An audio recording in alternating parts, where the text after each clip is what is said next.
Let me ask you something. Have you ever been so far ahead that the people closest to you thought you were falling behind? Because that was me. For 5 years. Every single holiday dinner. Every family gathering. I sat there and let them pity me. Let them laugh at me. Let them whisper about me behind my back. And not once did I correct them. If you have a weak heart, turn this off right now. Because what happened at my parents' anniversary dinner changed everything. And I mean everything.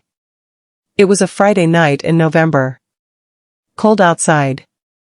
The kind of cold that gets into your bones. The Grandview Hotel ballroom.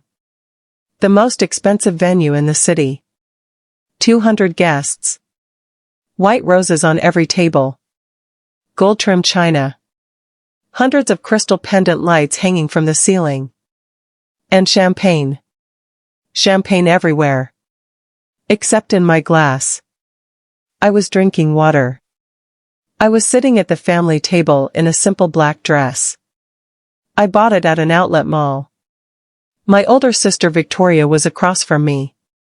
Chanel dress. Diamond bracelet catching the light every time she moved. Her husband Kenneth was next to her. Already on his third scotch. Laughing loudly at my dad's jokes. My mom sat at the center of the table. Champagne silk dress. Hair perfectly done. My dad beside her. Beaming. Thomas Hayes. Self-made man. Built Hayes Manufacturing from nothing. $40 million in annual revenue. He mentioned it in every conversation that night. Every toast. Every introduction. And then Aunt Carol looked at me. She leaned across the table with that smile. You know the one. Sweet on the outside. Poison on the inside. So Skylar, she said. What are you doing these days? I'm working, I said simply. Keeping busy. Working where? Before I could answer, Victoria jumped in. That was 2 years ago, Carol. She's had at least 3 jobs since then. Maybe 4. I lose track. Kenneth swirled his scotch. 6, actually, he said. I keep a list. It's impressive in its own way. The table laughed. That uncomfortable polite laugh. The one that says we know this is cruel but we're going to do it anyway. My mom said weakly, now Kenneth. But she was smiling. My dad looked at me and said. Skylar's always been different. Less driven than Victoria. Less focused. He didn't say the word. But everyone heard it. Less successful. Victoria made partner at her law firm at 30 years old. Youngest in the firm's history. Harvard Law. Married a surgeon. She was the daughter they were proud of. And I was the cautionary tale.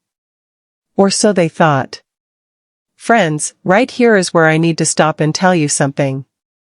What I'm about to share next. You might not believe it. More family members drifted over. My cousin David. Uncle Robert. A few of Dad's business partners. All settling in to watch the show. The Hayes family's disappointing younger daughter. Uncle Robert asked directly.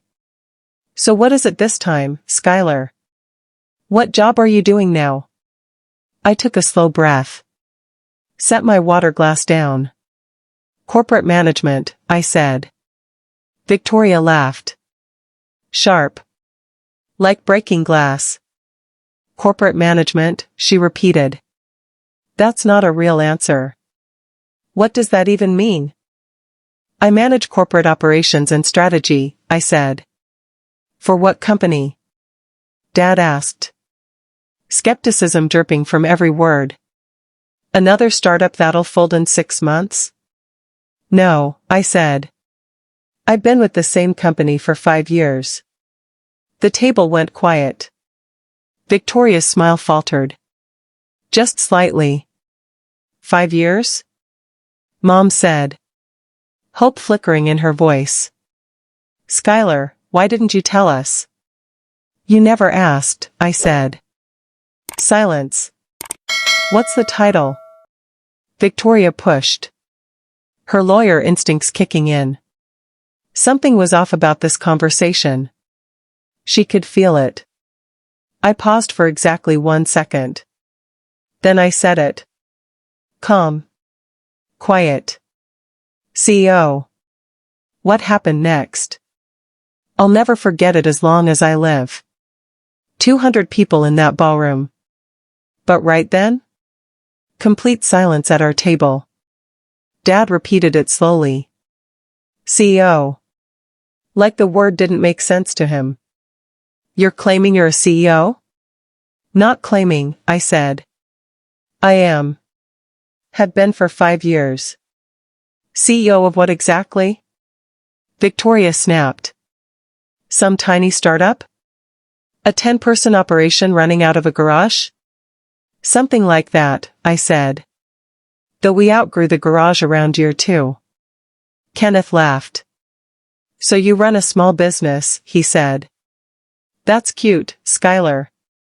But calling yourself a CEO of a 10-person company. We're slightly larger than 10 people, I said. How many employees? Uncle Robert asked. His business brain was engaging now. Skepticism starting to shift into something else. I looked at him. 4,236. As of last Friday. Though we're hiring. Should be over 4,500 by end of quarter. Friends. Right here is where I need to stop. Because the mistake my family made that night? I never want you to make it. Never look at someone and decide their story is over. You do not know what is behind closed doors. Now back to the table. Dad's voice came out hollow. 4,000 employees. You're telling me. You run a company with 4,000 employees. Across 11 countries, I corrected. The number matters less than what we do. And what do you do? Aunt Carol asked. We're an industrial holding company, I said. We acquire manufacturing firms. Modernize their operations. Scale them globally. Victoria was already on her phone. Typing frantically. I watched her face. I watched the color drain from her cheeks. Watched her eyes go wide. Her fingers stopped scrolling. This can't be right, she whispered. Kenneth grabbed the phone from her hand. He read out loud. His voice shaking. NextGen Industries. Annual revenue, $2.7 billion. Operates in 11 countries. Portfolio of 43 manufacturing companies. Founded 5 years ago by. He stopped. Looked up at me. By Skylar Hayes. Is this you? That's me, I confirmed. You own a $3 billion company? Victoria's voice cracked on every word. The company is valued at $3.2 billion, I said. As of our last valuation. Though that's somewhat arbitrary until we go public. Which we're planning for next year. Revenue is $2.7 billion annually. We're on track to hit $3 billion this year. Dad had gone completely pale. His hands were trembling when he took my phone. He scrolled through the board meeting agenda. Executive summaries. Financial projections. Acquisition targets. And then he stopped. His face changed. Something darker crossed it. You acquired Hayes Manufacturing, he whispered. Last month. Yes, I confirmed. Though you would have known that if you'd looked at the acquisition paperwork. The buyer was listed as NextGen Corp Industries. I'm surprised your attorney didn't mention it. He did, Dad said faintly. He said NextGen Corp was a solid company. Good reputation. Fair offer. He recommended accepting. It was a fair offer, I agreed. 42 million. 15% above market value. Very generous terms. You bought my company, he said. Not a question. A realization. The daughter who couldn't hold down a job. Victoria said it like she was reading from a nightmare. Bought Dad's company. I held down my job just fine, I said. I've been CEO of NextGen for 5 years. But all those job changes. Mom started. And then it hit her. I watched it land on her face. Hit Dad next. Then Victoria. Then Kenneth. One by one. Dad's voice dropped to almost nothing. Every time we thought you switched jobs. You had acquired a new company. Yes, I said. I wasn't job hopping. I was building a portfolio. Pennsylvania, Mom said slowly. When you told us you were traveling for work. I was traveling for work, I said. I lived in or near every company I acquired for the first 3 years. I needed to understand manufacturing from the ground up. You can't run 43 manufacturing companies if you don't understand how manufacturing actually works. The first one was a struggling machine shop in Pennsylvania. Paid $800,000 for it. Spent 4 months living there. Learning every single part of the operation. Within a year, revenue had tripled. Friends, what do you think I should have done differently? Should I have told them sooner? Drop your answer in the comments right now. Because what comes next changes the whole story. Victoria stood up from her chair. Arms crossed. Voice shaking. All these years, she said. All these family dinners where we felt sorry for you. Where Dad tried to set you up with real jobs. Where Kenneth and I gave you gift cards every Christmas.